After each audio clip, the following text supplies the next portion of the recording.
Vu sa popularité, il ne faut pas s'étonner que la saga Dragon Ball, commencée en 1984 par Toriyama Akira, ait engendré une quantité phénoménale de jeux vidéo retraçant les aventures de Son Goku et ses amis. À commencer bien sûr par des jeux de baston permettant de rejouer les affrontements dantesques de la série.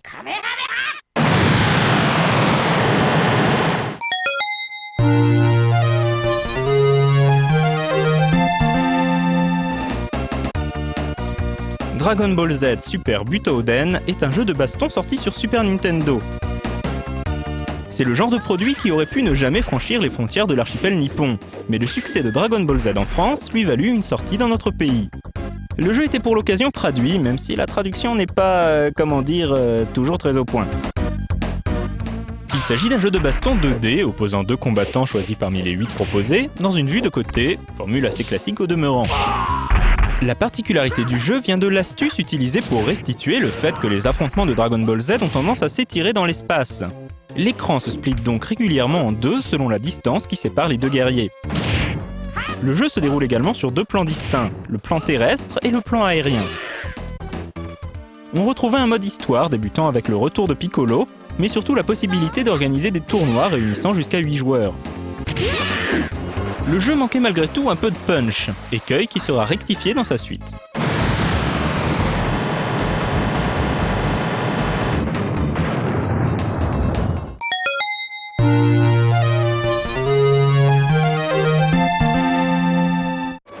Jeu culte pour tous les fans de la franchise, la légende Saiyan est plus beau, plus rapide et plus dynamique que son prédécesseur.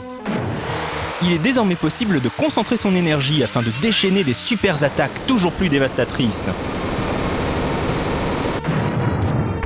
Et les coups sortent de manière plus fluide, permettant des affrontements toujours plus spectaculaires. Le mode histoire du jeu propose de suivre les aventures de nos héros après le sacrifice de Goku et la défaite de Cell. Une fois de plus, 8 personnages différents sont proposés, même si les manipulations spéciales restent très similaires d'un combattant à l'autre.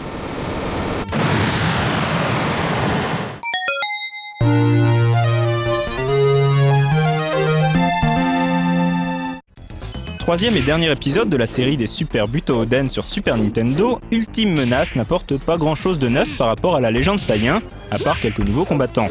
Le mode histoire a cette fois disparu, le jeu n'offre donc plus que des matchs contre l'ordinateur ou d'autres joueurs. Bref, un épisode anecdotique à réserver aux fans.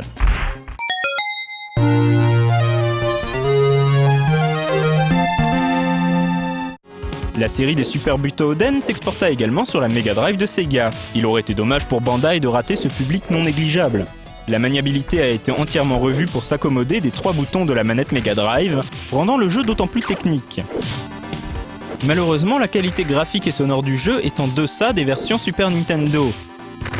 Mais en contrepartie, le jeu propose un mode histoire plus étoffé où chaque personnage possède son propre scénario.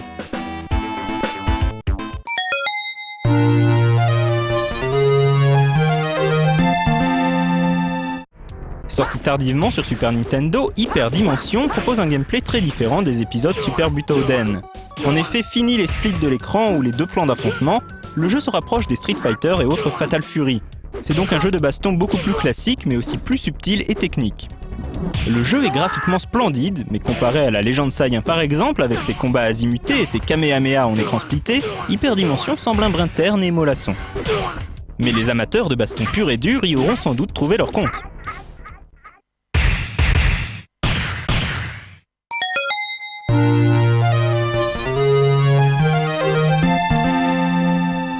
Impossible de terminer ce Retro & Magic sans évoquer au moins brièvement les épisodes sortis sur arcade.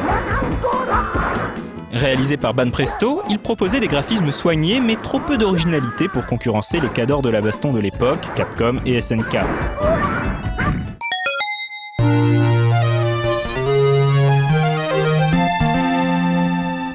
Il y eut d'autres jeux de baston Dragon Ball, sur PC Engine, Saturn et PlayStation notamment, sans oublier bien sûr la série des Budokai qui sut rallumer la flamme dans le cœur des fans.